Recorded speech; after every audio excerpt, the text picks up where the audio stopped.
साथियों, आज सहयोग शिविर में आपके बीच में आया हूं और इस बार हम लोगों ने 2 दिन और, आज भी चलेगा, कल भी सभी प्रखंड कार्यालय के पास चलेगा और परसों भी इस जन कल्याण शिविर को हम लगातार 3 दिन चलाने का काम करेंगे। आज सहयोग शिविर पूरे प्रदेश में सबसे तेज गति से काम करने वाला ये शिविर है साथियों। आज तक देश में ऐसी कोई व्यवस्था नहीं थी, लेकिन पहली बार जब आपने और आदरणीय प्रधानमंत्री जी ने श्री नरेंद्र मोदी जी के विकसित भारत के सपनों को पूरा करना था और हमारे तत्कालीन मुख्यमंत्री नीतीश कुमार के सपनों को पूरा करने के लिए हम लोगों ने सहयोग शिविर चालू किया है साथियों। और ये जो व्यवस्था है, आपको जानकर खुशी होगी, ऐसी व्यवस्था इस देश में कहीं नहीं है। पहला, जब आप आवेदन करते हैं तो 10 दिन तक यदि कोई ऑर्डर नहीं निकला तो 11वें दिन उसको नोटिस चला जाता है, और यदि 20 दिन तक उसने ऑर्डर नहीं निकाला हमारे पदाधिकारी कर्मचारी ने, तो उसको दूसरा ऑर्डर 21वें दिन चला जाता है। तीसरा, जब 25 तारीख को 25वां दिन यदि हमारे पदाधिकारी कर्मचारी आपको ऑर्डर निकाल कर नहीं देते हैं तो तीसरा एक तरह से नोटिस, उनको अंतिम चेतावनी के साथ अंतिम नोटिस 26वें दिन जाता है। लेकिन अब कोई फाइल पे दस्तखत नहीं करना है। मुख्यमंत्री का आदेश है, किसी विभाग का कर्मचारी हो, पदाधिकारी हो, यदि उसने 30 दिन में आप बिहार की जनता का काम नहीं किया तो 31वें दिन उसको निलंबित करने का काम हमारी सरकार करती है साथ। ये बदला हुआ बिहार है। और आज समझिए साथियों, 3,03,000 आवेदन आए, 2,61,000 आवेदन का निष्पादन करने का काम हमारे पदाधिकारी ने किया। लगभग 90% आवेदन निष्पादित किए जा चुके हैं। और उससे जो अधिक बातें हैं कि पहला शो कॉज जो देना पड़ा 10 दिन के अंदर, जो पहला शो कॉज देना पड़ा उसमें मात्र 9,000 लोगों को हमको नोटिस करना पड़ा। और दूसरा जो नोटिस है वो मात्र 153 लोगों को देना पड़ा। और तीसरा नोटिस सिर्फ एक आदमी को देना पड़ा है, वो भी बगल के गोपालगंज का कोई एडीएम थे। हमको जैसा पता चला है कि वो भी नोटिस का जवाब उन्होंने देने का काम किया साथियों। ये बदला हुआ बिहार है। और इस बदले हुए बिहार में, क्योंकि विकसित भारत का सपना यदि आज प्रधानमंत्री नरेंद्र मोदी जी ने देखा है साथियों, तो ये बिहार के बल पर देखा है। और बिहार समृद्ध होगा तभी भारत विकसित होगा। और विकसित होने के लिए जितने रास्ते हैं उसको हम करने का काम करेंगे साथ।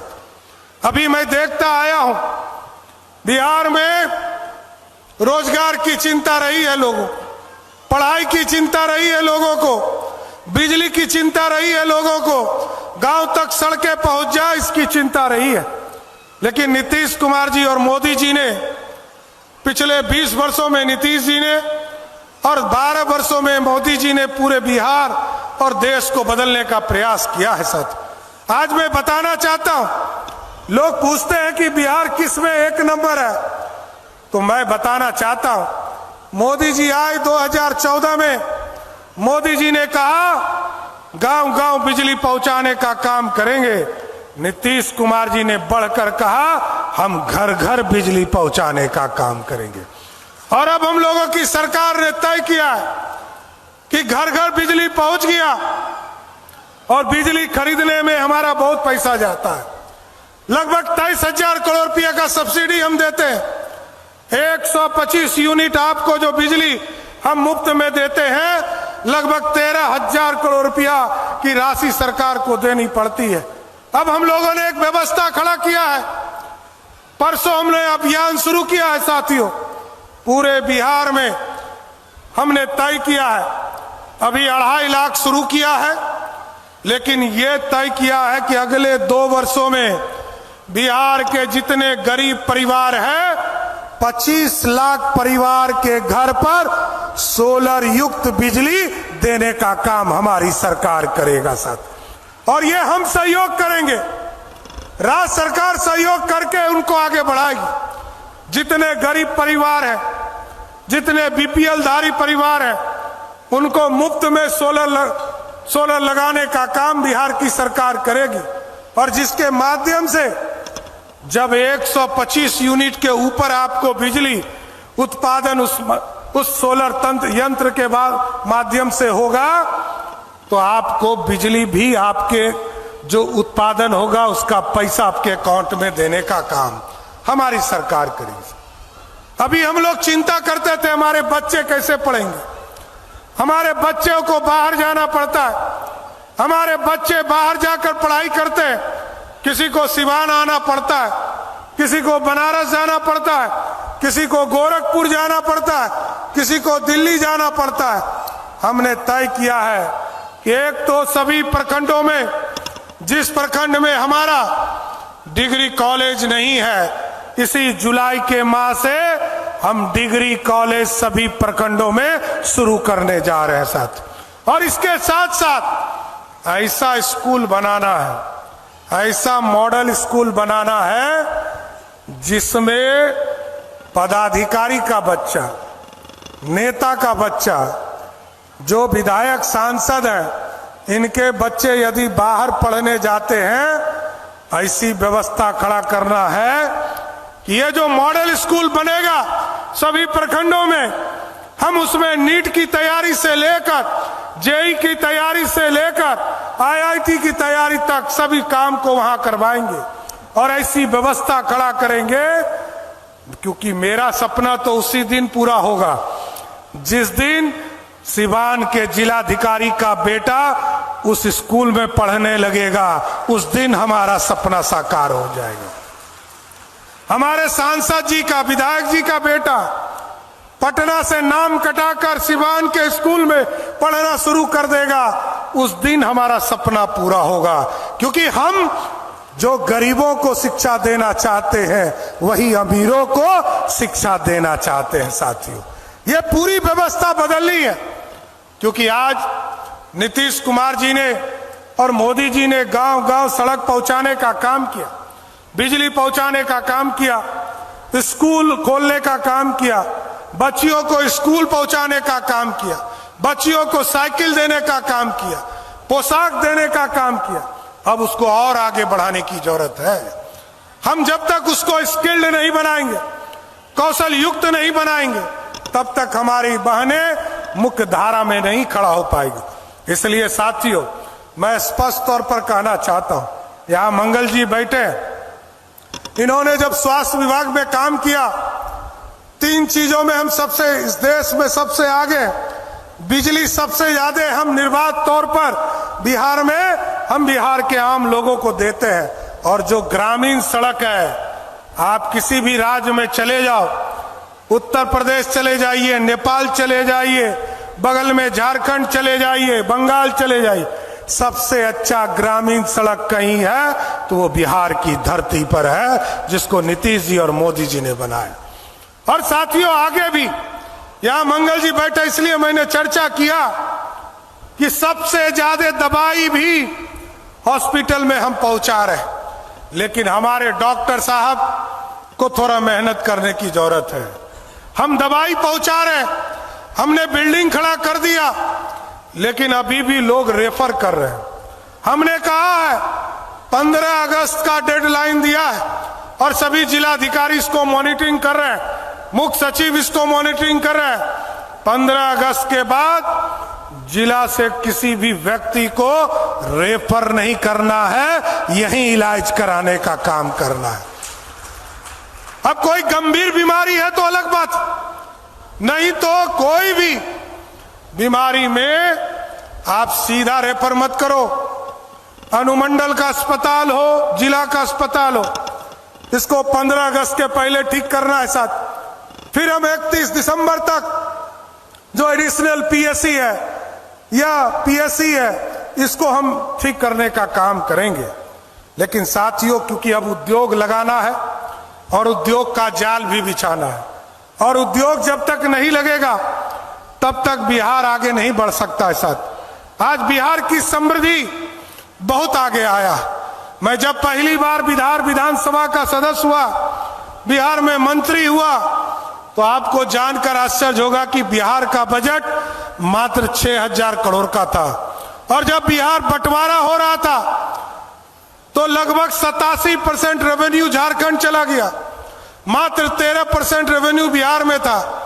लेकिन जब मैं नीतीश कुमार जी के नेतृत्व में और मोदी जी के मार्गदर्शन में 2024 और 25 का बजट पेश कर रहा था, तो 1 घंटा पहले झारखंड में बजट पेश हुआ। आपको जानकर खुशी होगी, और मेरा 56 इंच का सीना फूल रहा था कि मैंने देखा झारखंड की बजट 1,39,000 करोड़ का था, और बिहार का बजट में पेश कर रहा था वो 3,47,000 करोड़ का बजट था। ये बदला हुआ बिहार। इसलिए अब साथियों लग जाना है। मोदी जी ने अर्थव्यवस्था खड़ा किया, विकसित भारत को आगे ले जाने का काम कर रहे हैं। अब यहां पर हम लोग धीरे धीरे टाउनशिप की कल्पना कर रहे हैं। हम पहले शहर, बड़े शहरों में हमने टाउनशिप खड़ा करने का निर्देश दिया, और आगे का मार्गदर्शन क्लियर है। एक बार बड़े शहरों को हम लोग चिन्हित करेंगे, उसके बाद सिवान जिला हेडक्वार्टर है, इसको भी सुयोजित एक तरह से व्यवस्थित करने का काम करना है, सुसज्जित करने का काम करना है, एक व्यवस्थित शहर बनाने का काम करना। कई हमारे साथी चिंता कर रहे थे, कहीं फ्लाईओवर बनाना है, कहीं मंदिर को इको टूरिज्म से जोड़ना है, कई तालाब को उससे जोड़ना है। मैं आपको स्वस्थ करता हूं, ऐसी व्यवस्था खड़ा करना है कि बिहार एक टूरिज्म के तौर पर सिवान को भी जानने वाला शहर होगा। इतना जरूर आश्वस्त करना चाहता हूं। साथियों, उद्योग लगाना है, और उद्योग के लिए 2 चीजें चाहिए। अभी चीनी उद्योग की, चीनी मिल की चिंता किया हमारे माननीय विधायक जी ने, हमारे सांसद जी ने कई चीजों की चिंता किया। हम आपको जरूर आश्वस्त करते हैं, बिहार में सुशासन स्थापित हो रहा है। नीतीश कुमार जी ने कई कानून बनाकर, स्पीडी ट्रायल चलाकर बिहार में सुशासन स्थापित किया, न्याय के साथ विकास को आगे बढ़ाने का काम किया। आज मैं जरूर आश्वस्त करता हूं सिवान की धरती पर कि बिहार में अपराधी कोई हो, किसी जाति का हो, किसी धर्म का हो, अपराध करने वाला बचेगा नहीं। या तो बिहार छोड़ना पड़ेगा, नहीं तो शमशान जाना पड़ेगा। दूसरा कोई स्थान नहीं है साथियों, क्योंकि बिहार के बगल में उत्तर प्रदेश है, बगल में बाबा पहले से बैठे हुए हैं, उधर शुभेंदु अधिकारी जी आ गए हैं। अब तो एक तरफ बाबा है, एक तरफ शुभेंदु जी है। अब तो नेपाल ही भागना पड़ेगा, क्योंकि अपराधी के लिए कोई जगह नहीं है साथियों। यहाँ सुशासन चाहिए, और सुशासन जैसे ही और बढ़ाएंगे वैसे ही उद्योग बढ़ेगा। मैं जरूर आश्वस्त करता हूं कि अब आपने कहा है कि हमको चीनी मिल यहाँ लगाना चाहिए। मेरी सरकार, मैंने अभी मुख्य सचिव जी से आग्रह किया कि यहाँ पर जिलाधिकारी को निर्देश कीजिए कि तुरंत जमीन उपलब्ध कराए, और यहाँ पर चीनी मिल खोलने का काम बिहार की सरकार करेगा। और इसके साथ साथ कोऑपरेटिव के सेक्टर में हम दूध भी बेचेंगे। हमारा जो डेयरी प्रोजेक्ट है, सुधा के माध्यम से दूध बेचने का काम सरकार करेगी, सब्जी बेचने का काम करेगी, और मत्स्य पालन के माध्यम से मछली का भी बेचने का काम उसी के माध्यम से किया जाए। ये पूरी व्यवस्था खड़ा करना है साथ, क्योंकि बिहार रोजगार देना है। और नीतीश कुमार जी ने घोषणा किया है कि 2030 के पहले 1 करोड़ लोगों को रोजगार देना है। तो एकदम अस्वस्थ रहिए बिहार के नौजवान साथियों, एकदम अस्वस्थ करता हूं कि 2030 के पहले 1 करोड़ लोगों को बिहार की धरती पर रोजगार देने का काम हमारी सरकार करेगी। साथ कई चीजें हैं, चाहे वो जीविका दीदी हो या अन्य भी चीजें हों, हम लगातार इसको आगे बढ़ाने का काम कर रहे हैं। हम आपको स्वस्थ करते हैं, कई चीजों में हम लोग इसको बढ़ाएंगे। बस स्टैंड के निर्माण का काम लगातार सभी जगह फोकस किया जा रहा है और सारी व्यवस्था को खड़ा किया जा रहा है। और क्योंकि इसलिए हम ज्यादा हड़बड़ी में हैं, लोग कहते हैं, कई ऑफिसर हमसे मिलते हैं कि सर पिछले 60 दिनों में, कल मेरा 60 दिन पूरा हुआ है साथियों, और 60 दिन में लगभग 250 तरह के आदेश हमने किया है साथियों। तो कई ऑफिसर हमको आके कहते हैं कि सर आप बहुत हड़बड़ी में हैं। हम हड़बड़ी में नहीं है साथियों, हम इसलिए नहीं हड़बड़ी में है कि हमने देखा है बिहार 15 साल का गैप है दूसरे राज्यों से, उस 15 साल को मेकअप करने का प्रयास कर रहा हूं। इसलिए मैंने सभी पदाधिकारी को कहा है कि ऐसी सोच के साथ चलिए। 10 घंटा 12 घंटा काम करने से काम नहीं चलेगा, आपको 20 घंटा काम करना पड़ेगा। ना सोना है ना सोने देना है, और जब नहीं सोएंगे तो जनता का काम ही करेंगे साथियों। इसलिए आज मैं सिवान के इस सहयोग शिविर में, जन कल्याण शिविर में, मैं सबको यह जरूर आश्वस्त करना चाहता हूं कि हमारे तमाम साथी यहां लगे, माननीय विधायक, माननीय सांसद हमारे लगे, जो बिहार की समृद्धि की चिंता करते हैं, बिहार के साथ साथ भारत विकसित हो। आज मोदी जी और नीतीश जी के सपनों को पूरा करना है। इसलिए मैं तमाम लोगों को मैं फिर से कोटि कोटि धन्यवाद देता हूं कि आपने 8 में से 6 सीटें हमें जिताकर दी, 7 सीटें जिताकर दिया है, दोनों सांसद बनाया है। सिवान के एक एक सपने को साकार करना सम्राट चौधरी का काम है, यही धर्म है और यही कर्म है, इसको पूरा करेंगे। इसलिए आज आपके सहयोग शिविर में मैं आया और आपके बीच में मिलकर कई लोगों से मैं मिला, उनसे फीडबैक भी लिया। कितने दिन पहले आपने आवेदन दिया था, कितना जल्दी आपके आवेदन का निष्पादन हो रहा है, ये सब लोग देख रहे हैं कि 30 दिनों के अंदर सारे आवेदन निष्पादित करने का काम कर रहे हैं। इसलिए साथियों, मैं फिर से कोटि कोटि धन्यवाद देते हुए अपनी बातों को विराम देता हूं और आप लोगों को जरूर आश्वस्त करके जाऊंगा कि भारत विकसित होगा और बिहार समृद्ध होगा।